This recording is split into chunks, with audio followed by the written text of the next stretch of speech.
안녕하세요.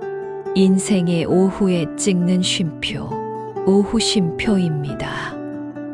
2월이 시작되었습니다.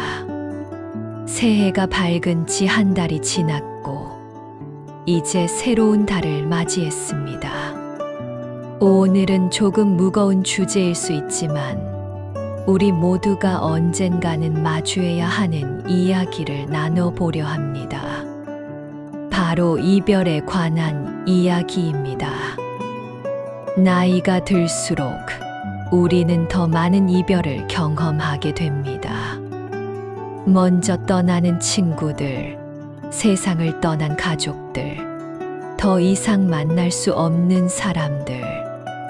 그 빈자리가 너무 크고 슬픔이 너무 깊어서 때로는 어떻게 살아가야 할지 모르겠다는 생각이 들기도 합니다. 하지만 오늘 저는 여러분께 전하고 싶습니다. 이별은 끝이 아니라 다른 방식으로 계속되는 관계의 시작일 수 있다는 것을요. 그리고 슬픔 속에서도 우리는 아름답게 배웅할 수 있다는 것을요. 자, 편안한 의자에 기대 앉으셨나요? 따뜻한 차 한 잔 곁에 두셨다면 이제 함께 이야기 나눠보겠습니다. 여러분 중에는 최근에 소중한 사람을 떠나보낸 분도 계실 겁니다. 남편을, 아내를, 형제자매를, 평생 함께한 친구를 떠나보내신 분들. 어떤 분은 몇 년 전에, 어떤 분은 몇십 년 전에 이별을 경험하셨을지도 모릅니다. 하지만 시간이 지나도 그 빈자리는 여전히 크게 느껴집니다. 아침에 눈을 뜰 때마다 그 사람이 없다는 것이 새삼 실감납니다. 식사를 할 때, 텔레비전을 볼 때, 길을 걸을 때 문득문득 그 사람 생각이 납니다. 이 이야기를 저 사람에게 해줬으면 좋았을 텐데, 저 사람이 있었다면 뭐라고 했을까? 그리운 마음에 어떤 날은 전화기를 들다가 아차 싶어 내려놓기도 합니다. 그 사람의 목소리를 다시는 들을 수 없다는 것이 가끔은 믿기지 않습니다. 이런 경험 여러분도 하고 계신가요? 오늘은 이 슬픔과 이 그리움과 어떻게 함께 살아갈 수 있는지 이야기해 보려 합니다.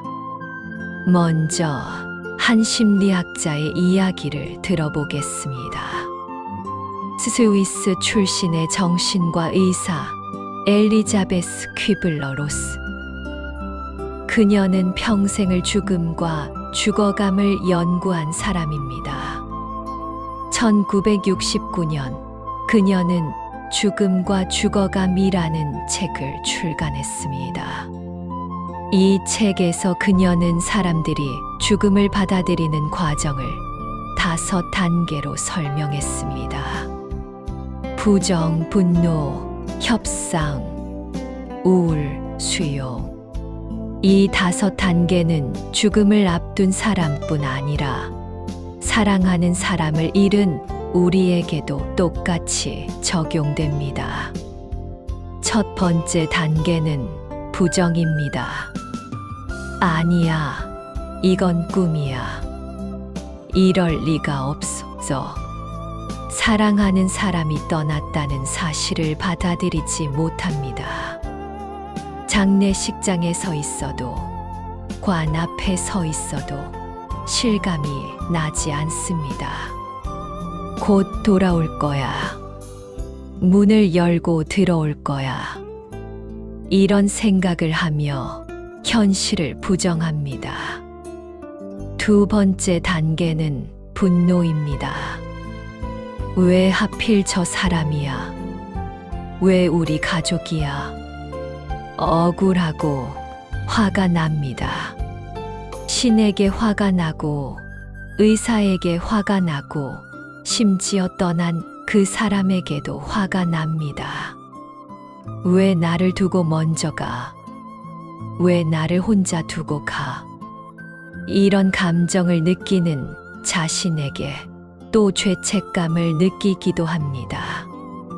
세 번째 단계는 협상입니다. 제발 한 번만 더 만나게 해주세요. 꿈에서라도 나타나 주세요. 신과 운명과 보이지 않는 무언가와 흥정을 시도합니다. 내가 더 잘할게요. 그러니 다시 돌려주세요. 불가능하다는 걸 알면서도 이런 생각을 하게 됩니다. 네 번째 단계는 우울입니다. 부정도 분노도 협상도 소용없다는 것을 깨닫습니다. 그 사람은 정말로 돌아오지 않습니다.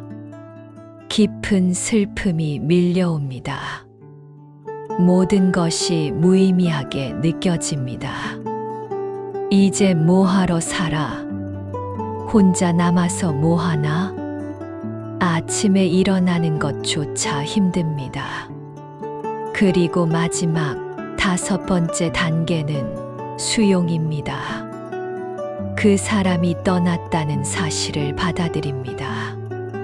슬프지만 이것이 현실이라는 것을 인정합니다. 그리고 그 사람 없이도 나는 살아가야 한다는 것을 받아들입니다. 퀴블러 로스는 말합니다. 이 다섯 단계를 반드시 순서대로 거치는 것은 아닙니다. 어떤 단계는 건너뛸 수도 있고 다시 돌아갈 수도 있습니다. 중요한 것은 이 모든 감정이 정상이라는 것입니다. 여러분, 사랑하는 사람을 잃고 화가 나는 것 정상입니다. 우울한 것 정상입니다.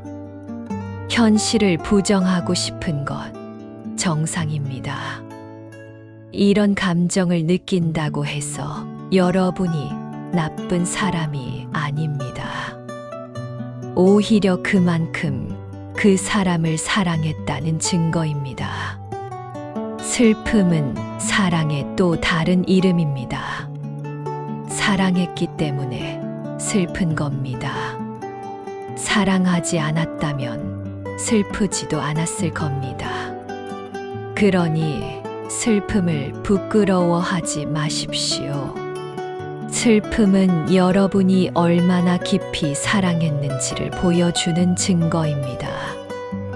이제 한국의 시인 천상병의 이야기를 들어보겠습니다. 천상병 시인은 1930년에 태어나 2993년에 세상을 떠났습니다. 그는 평생을 가난하게 살았고 정신병원을 드나들기도 했습니다. 하지만 그가 남긴 시들은 많은 사람들에게 위로가 되고 있습니다. 그 중에서도 가장 유명한 시가 바로 귀천입니다. 이 시를 함께 읽어보겠습니다. 나 하늘로 돌아가리라. 새벽빛과 닿으면 쓰러지는 이슬 더불어 손에 손을 잡고 나 하늘로 돌아가리라. 노을빛 함께 단둘이서서 기슭에서 놀다가 구름 손짓하면은 나 하늘로 돌아가리라. 아름다운 이 세상 소풍 끝내는 날 가서 아름답다고 말하리라. 아름다운 이 세상 소풍 끝내는 날. 천상병 시인은 죽음을 소풍의 끝이라고 표현했습니다. 소풍은 언젠가 끝나는 겁니다. 영원히 계속될 수 없습니다. 하지만 소풍이 끝났다고 해서 그 소풍이 의미 없는 것은 아닙니다. 오히려 소풍을 마치고 돌아가면서 즐거웠다, 아름다웠다고 말할 수 있다면 그것이 좋은 소풍 아닐까요? 천상병 시인은 하늘로 돌아가서 아름답다고 말하리라고 했습니다. 힘들고 고통스러운 인생이었지만 그래도 아름다웠다고 말하고 싶다는 겁니다. 여러분이 떠나보낸 그 사람도 어쩌면 그렇게 생각하고 있을지 모릅니다. 내 인생 완벽하지는 않았지만 그래도 아름다웠어. 사랑하는 사람들과 함께한 시간 정말 소중했어요. 그렇게 생각하며 편안히 쉬고 있을지도 모릅니다. 그렇다면 우리는 어떻게 해야 할까요? 그 사람을 어떻게 보내드려야 할까요? 퀴블러 로스는 이렇게 말했습니다. 죽음은 끝이 아니라 변화입니다. 육체는 사라지지만 사랑은 남습니다. 그 사람은 육체적으로는 우리 곁에 없습니다. 하지만 우리 마음 속에, 우리 기억 속에 여전히 살아 있습니다. 그 사람과 함께 웃었던 순간들, 함께 울었던 순간들, 함께 나눴던 대화들, 그 모든 것이 우리 안에 살아 있습니다. 그러니 그 사람은 정말로 떠난 게 아닙니다. 다만 다른 방식으로 우리 곁에 있는 겁니다. 불교에서는 이렇게 말합니다. 만나면 헤어지고 헤어지면 다시 만난다 회저 띵리 리저 띵회. 만남이 있으면 반드시 이별이 있고 이별이 있으면 언젠가 다시 만납니다. 이것이 세상의 이치입니다. 우리는 이 세상에서 잠시 만나 함께 시간을 보냈을 뿐입니다. 그리고 각자의 때가 되면 각자의 길을 갑니다. 하지만 그것이 영원한 이별은 아닙니다. 언젠가 어디선가 다시 만날 수 있습니다. 그때 다시 만나면 그동안 하지 못했던 이야기를 나누면 됩니다. 그동안 잘 지냈어? 나도 곧 갈게. 조금만 기다려요. 그렇게 이야기하면 됩니다. 그러니 너무 슬퍼하지 마십시오. 이별은 잠시일 뿐입니다. 조선시대 학자 다산 정약용은 형정약전이 세상을 떠났을 때 이렇게 썼습니다. 형님, 먼저 가시는군요. 저도 곧 갈 테니 그곳에서 기다려 주십시오. 형과의 이별을 슬퍼하면서도 언젠가 다시 만날 것을 기대하는 마음. 이것이 아름다운 배웅이 아닐까요? 이제 구체적으로 우리가 할 수 있는 일들에 대해 이야기해 보겠습니다. 먼저 떠난 사람에게 어떻게 안녕을 구할 수 있을까요? 첫째, 슬픔을 억누르지 마십시오.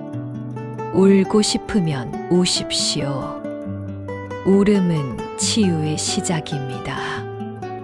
많은 분들이, 특히 나이 드신 분들이 이제 그만 울어야지 하며 눈물을 참으십니다. 나이가 들어서 운다니 창피해. 자식들 앞에서 약한 모습 보이기 싫어. 하지만 눈물을 참는 것이 강한 게 아닙니다. 오히려 눈물을 흘리는 것이 용기입니다. 슬픔을 인정하고 표현하는 것이 치유의 첫걸음입니다. 혼자 있을 때 그 사람 사진 앞에서 마음껏 우십시오. 보고 싶어. 너무 보고 싶어. 그렇게 말하며 우십시오. 눈물은 독소를 씻어내는 빗물과 같습니다. 충분히 울고 나면 마음이 조금 가벼워집니다. 둘째, 그 사람에게 편지를 써보십시오. 실제로 보낼 수는 없지만 편지를 쓰는 행위 자체가 치유가 됩니다. 당신에게 하지 못했던 말이 있어요. 사실은 고마웠어요. 미안했어요. 사랑했어요. 하지 못했던 말들을 편지에 담아 보십시오. 그리고 그 편지를 읽어 보십시오. 소리 내어 읽어도 좋습니다. 그러면 마치 그 사람에게 정말로 전달되는 것 같은 느낌이 듭니다. 어떤 분들은 그 편지를 태우기도 합니다. 연기가 하늘로 올라가면서 그 말들이 하늘에 있는 그 사람에게 전해진다고 믿으면서요. 셋째, 그 사람을 기억하는 의식을 만드십시오. 매달 그 사람의 기일에 작은 제사를 지내도 좋습니다. 그 사람이 좋아하던 음식을 차려놓고 이야기를 나누십시오. 오늘 이런 일이 있었어요. 당신이 있었다면 뭐라고 했을까요? 그렇게 이야기하십시오. 혼자 중얼거리는 것 같아도 괜찮습니다. 그 사람이 들을 수 있습니다. 어디선가 미소 지으며 듣고 있을 겁니다. 넷째, 그 사람과의 추억을 나누십시오. 가족들과 친구들과 그 사람에 대한 이야기를 나누십시오. 그때 그랬었지. 그 사람 말버릇이 이랬어. 웃으면서 이야기해도 괜찮습니다. 슬픈 이야기만 해야 하는 건 아닙니다. 그 사람과 함께 웃었던 순간들을 기억하고 그것을 나누는 것, 그것도 아름다운 배웅입니다. 다섯째, 그 사람을 위해 좋은 일을 하십시오. 그 사람의 이름으로 기부를 하거나 봉사활동을 하는 것도 좋습니다. 이것은 당신을 기억하며 하는 일이에요. 그렇게 생각하며 선한 일을 하십시오. 그 사람도 기뻐할 겁니다. 여섯째, 나 자신을 돌보십시오. 사랑하는 사람을 잃으면 자기 자신도 함께 잃어버리는 경우가 많습니다. 먹지도 않고 자지도 않고 그저 슬픔에 빠져 지냅니다. 하지만 그것은 떠난 사람이 원하는 일이 아닙니다. 떠난 사람은 오히려 이렇게 말할 겁니다. 제발 밥 좀 먹어. 제발 잠 좀 자. 제발 건강 좀 챙겨. 그러니 나 자신을 돌보는 것도 그 사람을 위한 일입니다. 일곱째, 시간을 주십시오. 시간이 약이다라는 말 들어보셨을 겁니다. 진부한 말 같지만 사실입니다. 시간이 지나면 슬픔이 조금씩 옅어집니다. 완전히 사라지는 건 아닙니다. 하지만 덜 아프게 됩니다. 처음에는 매일, 매 순간 그 사람 생각에 울었다면, 시간이 지나면 일주일에 한 번, 한 달에 한 번 울게 됩니다. 그리고 어느 날 그 사람을 생각하며 웃을 수 있게 됩니다. 그때 참 좋았지. 그렇게 미소 지을 수 있게 됩니다. 그때가 되면 여러분은 그 사람을 아름답게 배웅한 것입니다. 퀴블러 로스는 말년에 이렇게 말했습니다. 죽음은 인생에서 가장 아름다운 경험이 될 수 있습니다.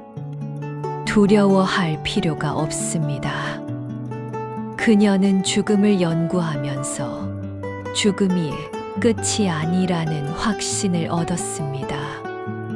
많은 임사 체험자들을 인터뷰하면서 죽음 너머에 무언가가 있다는 것을 믿게 되었습니다. 그녀는 죽음을 나비가 번데기를 벗고 나오는 것에 비유했습니다. 먼데기 안에 갇혀 있던 애벌레가 나비가 되어 하늘로 날아가는 것. 죽음도 그와 같다는 겁니다. 육체라는 번데기를 벗고 영혼이 자유롭게 날아가는 것. 그렇게 생각하면 죽음이 조금 덜 무섭습니다. 여러분이 떠나보낸 그 사람도 지금쯤 나비가 되어 자유롭게 날아다니고 있을지 모릅니다. 더 이상 아프지 않고 더 이상 괴롭지 않고 평화롭게 그렇게 생각하면 조금은 마음이 편안해지지 않으신가요? 천상병 시인의 또 다른 시를 소개해 드리겠습니다. 새들은 가지 않고 나만 가네. 푸른 산 넘어 봄 오는 곳으로 가다가 외로우면 쉬었다 가고 다리가 아프면 걸터 앉아 가네. 해는 지고 길은 험하지만 앞 못 보는 이 눈 멀어 좋네. 산도 보이지 않고 강도 보이지 않아. 오직 마음에 그린 길만 보고 가네. 가다가 외로우면 쉬었다 가고 다리가 아프면 걸터 앉아 가네. 인생의 길이 그렇습니다. 가다가 쉬어도 되고 걸터 앉아도 됩니다. 사랑하는 사람을 잃고 너무 슬프면 잠시 쉬어가도 됩니다. 억지로 빨리 회복하려고 하지 않아도 됩니다. 천천히 여러분의 속도로 가면 됩니다.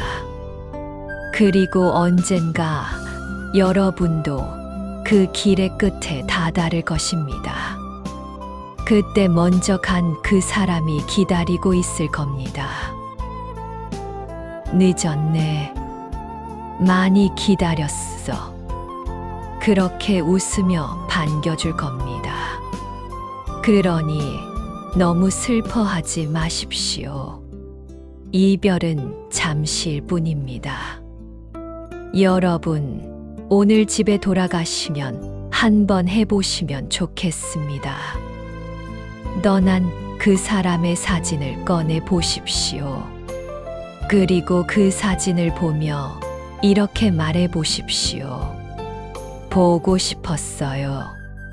많이 보고 싶었어요. 그동안 잘 지냈어요? 아프지는 않았어요? 나도 힘들었지만 그럭저럭 잘 살고 있어요. 당신과 함께한 시간들 정말 행복했어요. 고마웠어요. 사랑했어요. 언젠가 다시 만나면 그때 또 이야기해요. 그때까지 잘 쉬고 있어요. 안녕. 그렇게 말해 보십시오. 그러면 마음이 조금 편안해질 겁니다. 이별은 끝이 아닙니다. 다만 다른 방식으로 계속되는 관계일 뿐입니다. 그 사람은 우리 마음 속에, 우리 기억 속에 여전히 살아 있습니다. 그리고 언젠가 어디선가 우리는 다시 만날 것입니다. 그때까지 우리는 잘 살아가야 합니다. 그 사람이 자랑스러워할 만큼 잘 살아가야 합니다. 그것이 먼저 떠난 사람에게 우리가 할 수 있는 가장 아름다운 배웅입니다. 오늘 오후 쉼표가 전해드린 이야기가 여러분의 마음에 작은 위로가 되었기를 바랍니다. 슬픔 속에서도 우리는 아름답게 배웅할 수 있습니다. 그리고 그 슬픔을 사랑의 증거로 간직할 수 있습니다. 다가오는 목요일에는 따뜻한 수면, 에세이로 찾아오겠습니다. 지금까지 당신의 품격 있는 오후를 응원하는 오후 쉼표였습니다. 오늘도 지혜롭고 평안한 하루 보내십시오. 고맙습니다.